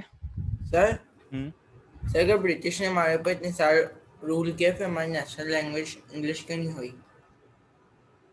हमारी नेशनल लैंग्वेज इंग्लिश क्यों नहीं हुई? जब ब्रिटिशर्स रूल करते थे तो जरूरत ही नहीं थी नेशनल लैंग्वेज की. क्यों? क्योंकि अगर वो नेशन बना देंगे हमें तो एक कलेक्टिव आइडेंटिटी क्रिएट नहीं कर देंगे. तो ऐसा उन्होंने कोई सिंबल ही नहीं दिया हम लोगों को जिससे इंडियंस के माइंड में ये चीज आए कि हाँ हम लोग यूनिफाइड है, यूनाइटेड है. जब ब्रिटिशर्स चले गए तो उसके बाद हमने कोई नेशनल लैंग्वेज रखा ही नहीं उसका. मैंने अभी आपको एक्सप्लेनेशन दिया कि क्यों नहीं हमने कोई नेशनल लैंग्वेज चूज किया, है ना? क्योंकि हमारे पड़ोस में इतने अच्छे अच्छे एग्जाम्पल्स हैं. पाकिस्तान देख लो, बांग्लादेश देख लो, श्रीलंका देख लो. सो होता है ना. चलो, last but not the least topic इस में practice of federalism is centre state relation. मतलब कोई भी फेडरलिज्म का discussion is not complete if you don't discuss about how are the relationship between the centre and the state. ठीक है? क्योंकि यार देखो, powers are divided between two, so obviously you have to see ki how far those arrangements are working. Are they working good, or are center and states often get into conflicts and all? ठीक है, ये देखना sir हम जरूरी. Centre state का relation जो पता लगाएंगे सर, वो आज के सिनेरियो का लगाएंगे कि पहले का? हाँ, बड़ा अच्छा है. तो मैं ना इस सेंटर स्टेट रिलेशंस को ना दो पार्ट्स में ब्रेक कर सकता हूँ. एक कांग्रेस एरा और एक है कोलिशन एरा.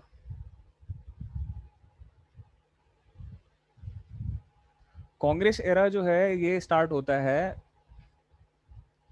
1951 से लेके 1989 तक. वैसे तो 1947 से ही ले लो, बट पहले इलेक्शंस क्योंकि 1951 में होते हैं, 51-52 में. कोलिशन एरा स्टार्ट होता है 1989 से और चल ही रहा है. अब कांग्रेस एरा में क्या होता था, दो लेवल्स हमारे, centre state.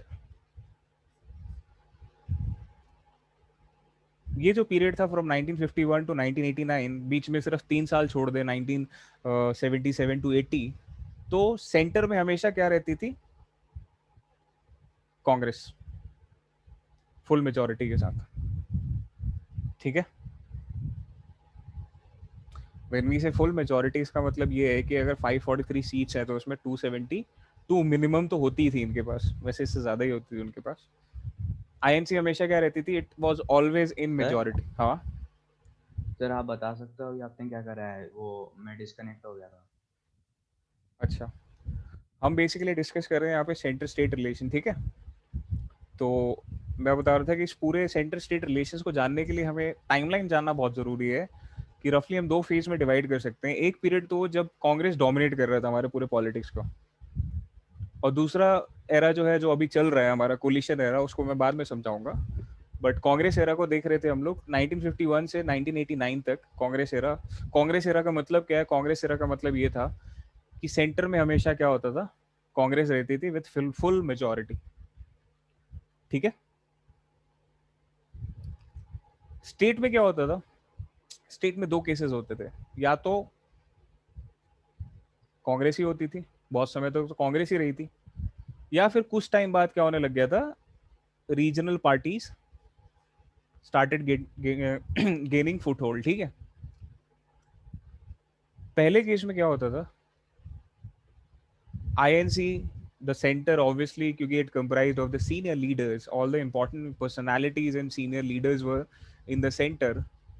the center used to use the state government as a puppet.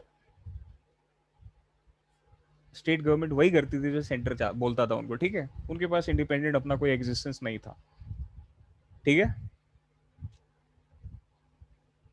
समझ में आ रहा है सबको यहाँ तक? Any doubts? नहीं यार, मैं इतनी देर से बोल बोल के थक गया हूँ यार। बताओ, किसी को कोई डाउट, किसी को कुछ ऐसा है जो नहीं समझ में आ रहा है? किसी को बोरियत हो रही है कि बहुत ज्यादा पॉलिटिक्स हो रहा है? ये ना इंटरेस्टिंग वो है, डिस्कशन है यहाँ पे, because you should be aware about this thing, then may be you will be able to understand politics a little better, ठीक है? जैसे पॉलिटिक्स में there is this small story क्या है, जोक, सॉर्ट ऑफ जोक है वो, कि एक बेटा होता है तो उसका बाप बड़ा अच्छा नेता होता है, तो अपने बाप के पास जाता है वो, मतलब अपने फादर के पास जाता है वो, और he asked his father कि मेरे को पॉलिटिक्स में एंटर करना है, सो वो दो मुझे, क्या बोलते हैं, नॉलेज दो मुझे, मतलब उसकी क्रक्स ऑफ द पूरा नॉलेज चाहिए मुझे, क्रक्स चाहिए उसका पूरा। तो उसके फादर बोलते कि अच्छा ठीक है चलो आओ। उनका घर होता है 3 मंजिला, बोलता है जाओ चढ़ जाओ सबसे टॉप पे, छत पे चढ़ जाओ। चला जाता है बच्चा, ऊपर चढ़ जाता है, बोलता है कूद जाओ नीचे। तो बच्चा घबरा जाता है, बोला ऐसे कैसे? बोला पर मैं खड़ा हूं ना नीचे, मैं आई विल सेव यू, कूदो। बच्चा कूद जाता है, पापा साइड हो जाते हैं, बच्चा टूट जाता है। तो बोलते बेटा ये है पॉलिटिक्स का ब्रह्म ज्ञान, अपने बाप पे भी भरोसा मत करना। बट ये थोड़ा सा जोक टाइप है, इट्स नॉट लाइक कि ऐसा ही होता है, but politics is very unpredictable and it's very brutal, ठीक है? What I am trying to tell you is Congress era में क्या होता था कि Congress at centre used to like you know administer और use the Congress in centre as a puppet. अच्छा, what if there was a regional party, है ना, जैसे 1967 में डीएमके, उस केस में क्या करती थी कांग्रेस फिर? क्या लगता है आपको, क्या करती होगी? कोलिशन बना लेती होगी उस पार्टी के साथ। कोलिशन बना लेती थी उस पार्टी के साथ? Sir centre rule. क्या चीज? सर सेंटर रूल मतलब जो prime minister rule. Prime ministers rule. देखो, जब रीजनल पार्टी होती थी स्टेट में, तो सेंटर क्या करता था, उनको बहुत ट्रबल करता था। The central government used to trouble regional parties, okay, or the state governments. Trouble करने के बहुत तरीके हैं उनके पास। Finances, most of the taxes are controlled by the centre. फिर इसके बाद अलग एक कॉन्स्टिट्यूशनल अरेंजमेंट्स भी ऐसे हैं कि जहां पे अगर सेंटर और स्टेट के बीच में कॉन्फ्लिक्ट होता है, centre can dismiss the state government. जैसे एक आर्टिकल 356 है, जिसको स्टेट इमरजेंसी भी बोला जाता है, प्रेसिडेंट रूल बोला जाता है।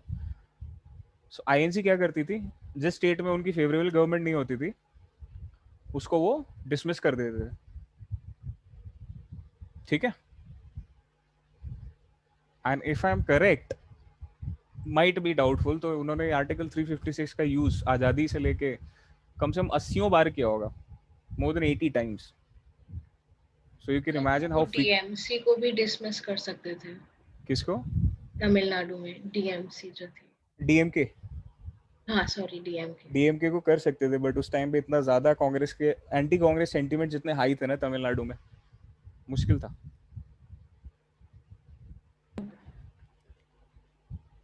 My point is, before 1989, when center was dominated by INC and the state was also dominated or was administered by the regional party, the center always used to exert its influence on the state. The state was subservient to center. My simple question to you is, was true federalism practiced here? क्या federalism के principles यहाँ पे practice हो रहे थे? नहीं भैया, clear cut violation of federal principles, ठीक है? यहाँ पे फेडरलिज्म सही तरीके से प्रैक्टिस नहीं हो रहा था, बिकॉज सॉर्ट ऑफ एक पपेटियरिंग चल रही थी यहाँ पे। सेंटर क्या करता था, पपेट्स की तरह स्टेट्स को जब चाहे जैसे चाहे घुमाता फिराता रहता था। लास्ट के 2 मिनट बचे हैं, आपको कोई डाउट है तो आप पूछ सकते हो, कुछ जानना है तो वैसे ही पूछ सकते हो। हाँ सर। और अंगद है क्या? अंगद नहीं है? किसी को Sir, I read.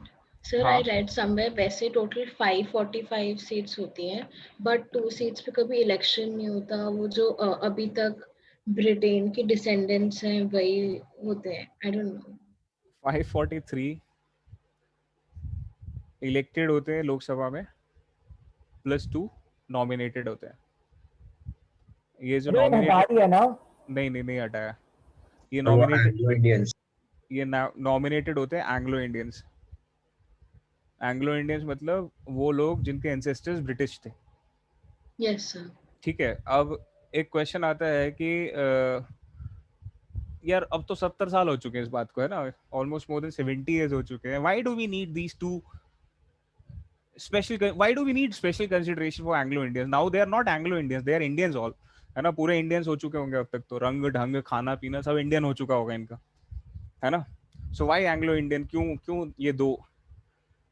देखो वो इसलिए क्योंकि कोई भी गवर्नमेंट चाहती है कि ये दो तो फ्री की सीटें हैं, प्रेसिडेंट नॉमिनेट करता है इनको, तो ये तो दो फ्री के हैं, दो बंदे अपने एक्स्ट्रा हो जाएंगे, मतलब 2 वोट्स एक्स्ट्रा हो जाएंगे।